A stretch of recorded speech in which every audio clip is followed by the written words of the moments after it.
This is RVer Frank bringing you the latest news. The large wildfire that started burning Wednesday afternoon on Pine Valley Mountain continued to actively burn throughout the day, and with the critical fire weather conditions in place, state and federal firefighters were deployed to the area.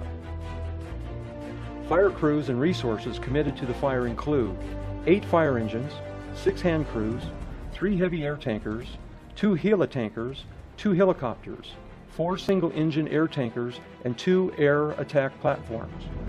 5 additional hand crews have been ordered. The West Valley, Pine Valley fire burned an additional 4,700 acres Thursday, growing to 7,200 acres overall. The current weather is expected to create containment challenges for firefighters.